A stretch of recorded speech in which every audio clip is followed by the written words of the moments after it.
Fala, criançada! Mais um vídeo do canal Lou Livros, tia Luísa na área. E queria me desculpar primeiramente aqui com vocês pela minha ausência, né? Esse vídeo aqui era pra ter saído semana passada. Só que tia Luísa estava igual um pato rouco, estava igual o General Grievous do Star Wars, estava sem voz.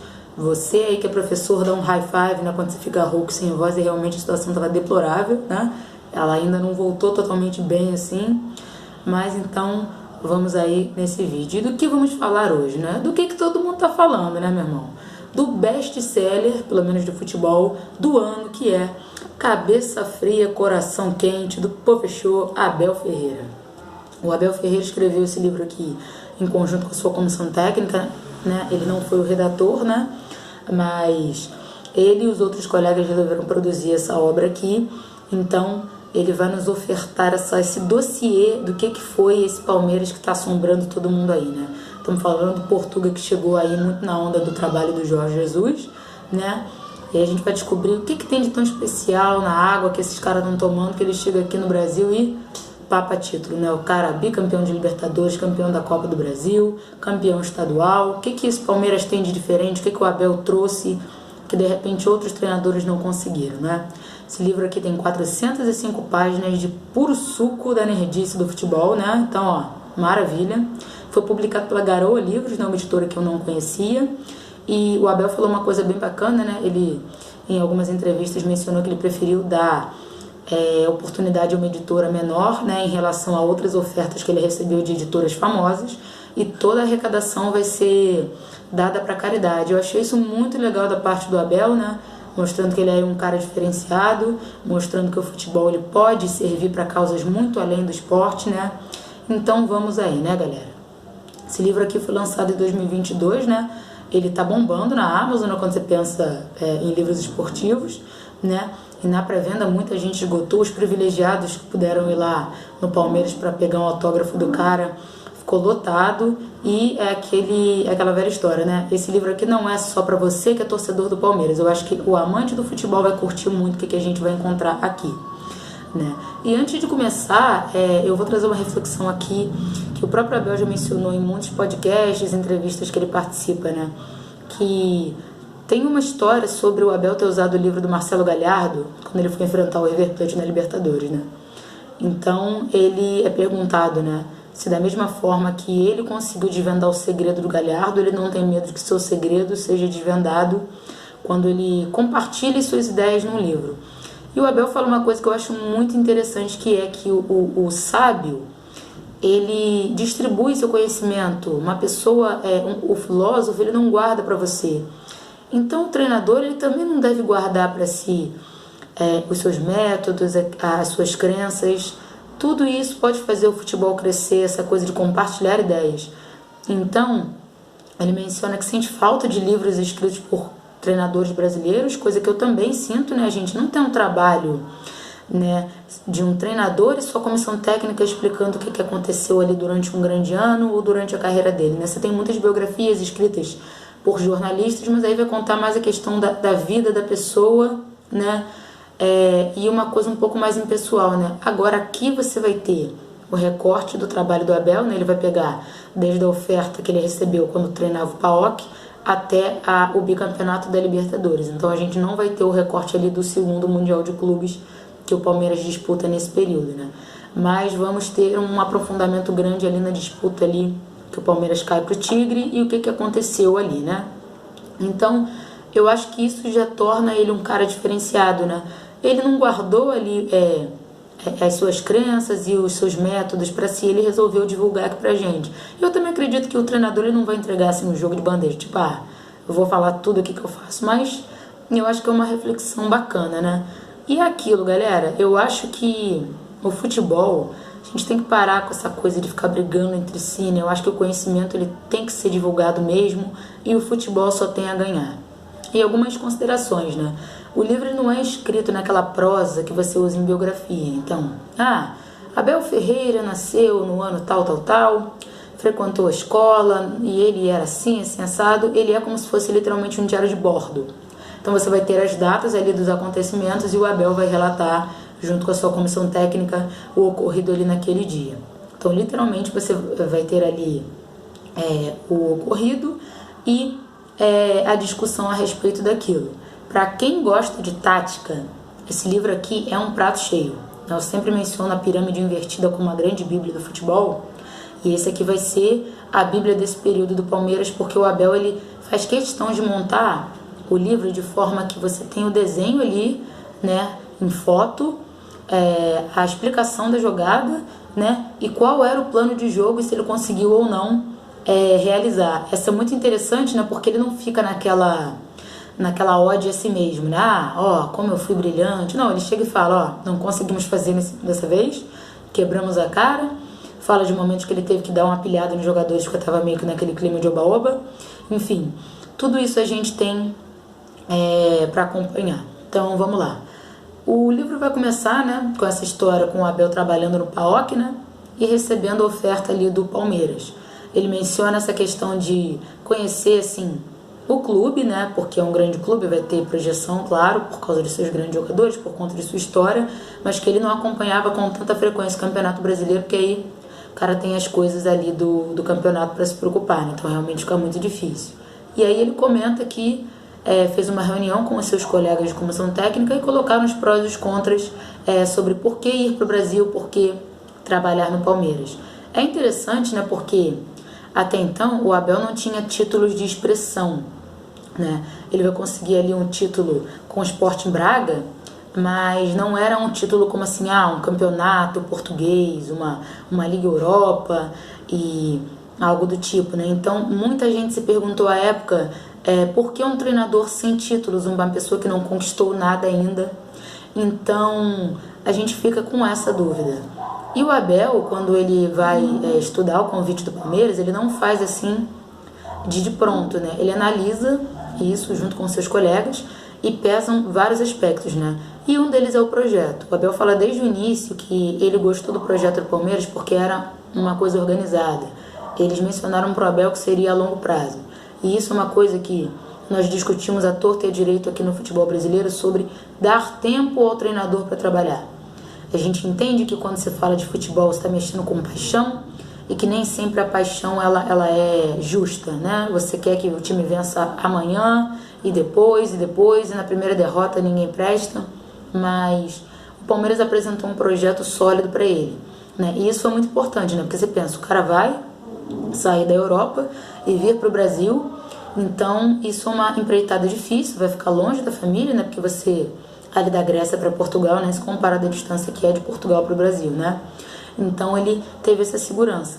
E o que aconteceu? Algo muito bacana aqui desse livro é que a gente nunca teve acesso ao que uma comissão técnica faz, né? E isso é muito interessante, né? Você tem acesso a todos os pormenores. Então a gente fala muito de negociações com os jogadores, né? Mas com os técnicos, como é que funciona? E o Palmeiras, né, depois de ouvir, e é importante, o PAOK autorizou, né, a discussão com o Palmeiras, o Abel deixou claro, apresentou, foi bem transparente nesse sentido. Depois que o PAOK deu o aval, ele prosseguiu. O Palmeiras pediu que o Abel mostrasse as suas filosofias, o que ele pensava como técnico, e ele deixou uma apresentação, literalmente foi um encontro de negócios, né, onde ele apresentou ali o seu trabalho. Ele e a comissão técnica, eles vão relatar que já deixavam essa apresentação, que nem currículo, sabe, quando a gente vai lá na empresa, para caso uma oferta aparecesse. E aí você tem o Abel fazendo as malas com seus colegas e chegando aqui no Brasil. Então, no primeiro momento foi aquele furor todo, né? Porque a imprensa esportiva aqui é uma maravilha, né? E aquelas pessoas assim, sempre duvidando e tal, porque era um cara novo, e rolando um pouco daquela velha questão da arrogância que o futebol brasileiro tem, e muitas vezes, e é verdade, sobre o que um português pode nos ensinar, porque mesmo com o trabalho do Jesus, eu ainda escutava muita gente assim, mas também com um time cheio de dinheiro, cheio de craques, é fácil. Mas a verdade é que se você dá uma Ferrari para uma pessoa que não sabe dirigir, tanto faz, tanto fez, né? É preciso realmente que o técnico tenha competência, né? Obviamente ele não vai ser responsável por tudo, mas assim, você ter um treinador capaz é muito importante. E o Abel chega muito sobre essa áurea de desconfiança, que mistura desconfiança com um pouquinho de xenofobia, vamos combinar, né? Então, o Abel chega e é apresentado. E uma das coisas mais interessantes é que o Abel revela que não foi pedido títulos a ele nesse primeiro momento. O Abel chega e a primeira coisa que o presidente pede é você poderia fazer o nosso time jogar melhor? E isso é muito interessante, né? Porque a gente pensa que um clube, na fase que o Palmeiras vive, com alto investimento, né, queira títulos e pronto. Então, é pedido que o Abel faça o time jogar melhor. E aí você vai ter, né, a partir desse empreitado, o Abel conhecendo melhor o clube. Uma coisa interessante é que o Abel, depois que ele recebe a proposta, ele meio que vai delegar ali para si, para os seus colegas, uma pesquisa bem aprofundada sobre a história do Palmeiras e também sobre o elenco atual. Vai conhecer os jogadores que lá estão, marca um encontro pela web com os capitães e vai perguntar para eles, né, o que está fazendo com que o time não renda o suficiente. Né? Isso foi bem interessante. Né? Ele já chegou falando com os capitães, se apresentou, fez questão de decorar o nome dos jogadores para que eles tivessem uma relação um pouco mais estreita, né? E perguntou por que o time não está com um desempenho satisfatório. Né? E a partir daí ele já começa ali a viagem pensando no que fazer. E esse livro é interessante, né, porque a gente pensa que você trocar de clube é uma coisa bem simples, mas na verdade ele envolve muitas questões. E quando você vê um treinador estrangeiro, uma dessas é a barreira do idioma, né? Você pensa, Luiz, mas português, né, pelo amor de Deus. Só que você tem expressões aqui em português de Portugal que elas são bem diferentes e até o conceito do que ela faz, né, é diferente. Por exemplo, eu vou pegar um exemplo assim bem tranquilo. Ali em Portugal, quando você fala lançamento, eles se referem ao arremesso lateral. Então, a gente tem uma ideia de lançamento bem diferente, né? Quando você fala arremesso lateral, você está fazendo ali a cobrança da lateral. Um lançamento é o início de uma jogada, é uma forma como você vai desenvolver uma jogada. Quando você pensa em lançamento, você pensa lançar para a área, lançar em profundidade e não no lateral. E isso seria uma coisa que poderia confundir, e o Abel meio que faz um dicionário aqui pra gente mostrando, né, as diferenças do posicionamento e dos conceitos, só para você ter uma noção. E aí ele faz questão de mostrar que a organização Palmeiras ela deve trabalhar em conjunto, né, para que tudo aquilo dê certo. Então o Abel, longe de falar apenas com os jogadores e com os profissionais ali, fisiologia, fisioterapia, psicologia, ele reúne todos os funcionários do clube, sim. O roupeiro, o massagista, os cozinheiros, os profissionais de limpeza, todos eles para se apresentar e falar que está ali por eles e que o Palmeiras não consegue caminhar sem todos eles, né? E algo que é muito interessante é que o Abel sempre relata que os jogadores têm que se concentrar em futebol e que eles estão em um clube que é extremamente privilegiado, onde não lhes falta nada. Então eles não têm desculpas, tudo que é preciso para prosperar está ali. E o Abel, ele vai se deparar com uma coisa muito prejudicial, que é o nosso calendário, né? Tem até um capítulo que ele inicia com o fisiologista dizendo que aqui se desafia todos os limites da medicina esportiva, porque você tem que ter um jogador em condições em menos de 48 horas muitas das vezes, né? E ele até fica assombrado com isso, né? Porque, de repente, para quem não está tão acostumado, você pensa assim, você tem um jogo no meio de semana, na quarta, e outro no sábado ou domingo. Pô, Luiz, tranquilão, né? Um jogo aqui, um jogo ali. Porém, a gente ignora a logística da viagem, a logística do treino, o plano de jogo, a recuperação de um atleta, né? Todos esses fatores, né? Não tem tempo hábil.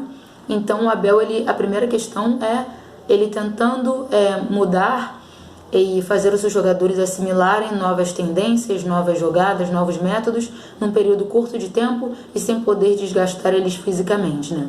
Então, essa é uma das primeiras questões com que ele se depara.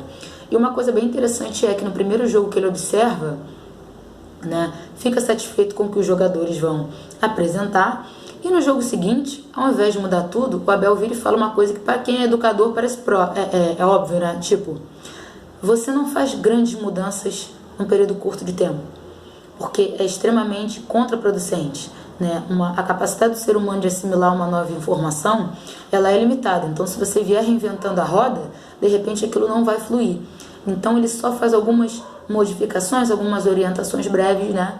E passa aos jogadores. E aí, você nota no livro que nada do que o Abel faz aqui é uma coisa de outro mundo. Mas qual é a diferença? E aí você vai entrar no mérito do toque que tem, de repente, o pensamento europeu para o pensamento brasileiro. Algo que o Abel vai destacar muito O técnico brasileiro geralmente potencializa as suas qualidades e não se preocupa tanto em se adequar ao jogo do adversário, coisa que na Europa é muito mais frequente. Então aqui no Brasil a gente tende a trabalhar o que a gente já é bom, né? E às vezes falta aquele detalhe. Quando você fala de futebol no mais alto nível, a margem de erro é pequena assim. Então esse tipo de coisa é muito importante. O Abel, ele tem um método de trabalho em que ele treina todos os seus jogadores da mesma forma. Então, ele não faz a separação tradicional de titulares e reservas, né? É interessante porque muito já se debateu sobre isso, sobre o rodízio ser adotado aqui no Brasil por conta da quantidade de jogos, mas o Abel vai relatar até que os jogadores não queriam fazer isso, mesmo que eles estivessem exauridos, porque é da nossa cultura ter muitos jogos para apresentar, para potencializar uma eventual transferência, uma eventual convocação para a seleção, e que esse foi um embate grande. E algo que o Abel sempre preza muito é escutar o jogador, porque afinal de contas é ele que vai entrar em campo, e o Abel tem que ter certeza de que ele assimilou o que foi planejado ali. Então, o Abel foi tendo que arrumar métodos que fossem um pouco mais rápidos de assimilar. E aí entra muito a questão do quê? Entrar no universo do jogador. Ele adotou vídeos, grupos de WhatsApp, diversas outras atividades mais lúdicas, assim, para incrementar a sua filosofia de trabalho. E algo que foi muito importante foi ele começar a dar responsabilidades aos jogadores, né? Eu lembro que há uns anos teve uma polêmica aí, na final da Copa do Brasil, que o goleiro do Flamengo, Muralha, ele acaba que foi acusado de não estudar os batedores, né? E aí muita gente falou, né? Ah, mas será que não prepararam o goleiro direito? E aí muita gente também falou, mas se você é um goleiro profissional disputando uma final, você tem a obrigação de recolher o máximo de informação possível sobre o seu adversário. E eu vou dar um exemplo aqui, o futebol americano ele tem muito isso. O jogador ele precisa estudar os seus adversários para ele adequar o seu jogo. E é uma coisa que no futebol, que é muito paternalista em diversos momentos, ele vai pecar um pouco. Já o Abel não. O Abel ele vai dar responsabilidade aos jogadores para que eles encontrem soluções baseadas naquilo que eles têm de vivência, baseado naquilo que eles já aprenderam sobre o jogo, né? E isso é muito interessante, porque se um jogador vê que ele não consegue exercer uma determinada função, se ele tem dificuldade, ou até se ele não gosta, o técnico precisa saber. A informação precisa estar aberta ali para que eles consigam entrar num comum acordo, não fica aquela coisa sisuda de eu mando e você faz, né? O Abel vai mencionar que uma questão cultural bem interessante é que da época dele, você tinha o comando e pronto. Os jogadores de hoje em dia querem saber por que estão desempenhando certa função, querem saber por que jogam, por que não jogam. Então, isso torna tudo muito interessante. E essas pequenas mudanças fazem com que o grupo do Palmeiras fique extremamente inteligente e preparado. Ele vai dar muita ênfase à questão psicológica, né? A questão da preparação e do cuidado com outras instâncias da vida, do jogador se cuidar dentro e fora de campo, e outras tantas questões que nós já falamos que são fundamentais quando se trata de atletas de alta performance, né? E o que acontece? Algo que o Abel também vai relatar é a gratidão que ele tem ao Vanderlei Luxemburgo, né? Porque você tem um elenco que joga junto há um tempo e ele vai ressaltar que o trabalho que está sendo desenvolvido ali tem o dedo do Luxemburgo, e isso foi algo muito positivo, né? Muitas vezes o trabalho de um técnico é interrompido antes que ele tenha os louros, outro assume, e às vezes não dá o devido crédito. E o Abel fez questão de mencionar o trabalho do Luxemburgo e como ele foi impressionante nesse sentido, como foi importante para que ele conseguisse colher os louros aqui na frente. Então essas são diversas coisas que tornaram o trabalho do Abel muito bom. É claro que ele teve diversas dificuldades, né? O time do Palmeiras, ele era um time que tinha bons jogadores, mas ele vai mencionar que aqui no Brasil a organização tática é algo que os jogadores ainda resistem um pouco, né? Vai mencionar inclusive que em transferências para a Europa isso é algo que pode causar vários problemas, né? Porque os jogadores têm dificuldade de atuar taticamente, mas que o Abel resolveu com uma apresentação muito clara do que era o seu plano. Inclusive, algo que o Abel vai mencionar muito é isso. Nada teria dado certo se os jogadores não tivessem comprado as suas ideias, né? E você vê se jogadores podem carregar um técnico, também é verdade que podem derrubá-lo, né? Então, se os jogadores não compram as ideias do técnico, dificilmente você vai ver um bom resultado em campo. Então, o que tornou a trajetória do Palmeiras tão vitoriosa? E a verdade é que a gente vê que não foi nada reinventando a roda. O Abel tinha um elenco que estava pronto, no momento certo, num clube que tinha condições para que ele desempenhasse seu trabalho. E algo que me deixa assim esperançosa é: o Abel mostra coisas que poderiam ter sido realizadas por qualquer treinador brasileiro, mas que seja um treinador com a mente mais aberta, né? Longe de dizer que os treinadores agora não prestam, mas o Abel mostrou que o estudo ele deve ser muito levado a sério. E uma questão também que é muito trabalhada aqui nele é a humildade. E não humildade no sentido de se menosprezar, mas humildade no sentido de saber reconhecer quando seu adversário é superior e em quais aspectos ele é superior. Porque ele pode ser superior tecnicamente, mas taticamente não. Ou psicologicamente ele pode ser um adversário frágil, né? E todos esses jogos, essas vitórias, essas derrotas serviram de aprendizado para o que o Palmeiras apresentou. E o Abel deixa claro que não foi uma trajetória fácil. Em diversos momentos o Palmeiras ele flertou com eliminações, com vexames, e o Abel soube trabalhar esse aspecto nos jogadores. Inclusive, muita gente esquece, né? Aquela semifinal com o River Plate poderia ter dado muito errado, né? Ele vai mencionar que o aspecto psicológico pesou nos jogadores, né? Depois de uma vitória contundente, rolou um clima de já ganhou, e ele deixa claro isso, que foi mesmo, e que depois os jogadores ficaram muito pressionados com a questão de ter que vencer e não causar nenhum constrangimento à torcida esperando por aquela disputa há muito tempo, né? E essas são diversas coisas que ele vai relatar quando o psicológico ele também atua dentro do esporte. Por exemplo, na passagem dele no jogo do Tigres, ele vai mencionar pra gente que o cansaço da viagem foi muito prejudicial. Ele não vai dizer que foi uma desculpa, mas você ter uma disputa acirrada de Libertadores, Campeonato Brasileiro e depois fazer uma viagem muito extenuante, os jogadores acabaram sucumbindo. Então, galera, olha, não contém nem 10% do que você vai encontrar aqui. Depois a gente tem o Abel dando reflexões sobre o futebol brasileiro, né? O livro é dividido em 3 partes. Tem a primeira que vai relatar a história, a segunda as reflexões e a terceira frases motivacionais. E nas sugestões o Abel vai falar sobre fair play financeiro, profissionalização da arbitragem, né? Sobre aproveitamento de jogadores da base, não vendê-los tão cedo, né? Entre outras coisas. Galera, isso daqui é uma aula de futebol, né? Eu recomendo muito a você que não é só torcedor do Palmeiras, acredito que todo amante do futebol vai curtir muito. Você palmeirense que leu, fala aí o que você achou do livro do professor Abel. Eu espero que vocês tenham gostado desse vídeo. Um abraço e até a próxima.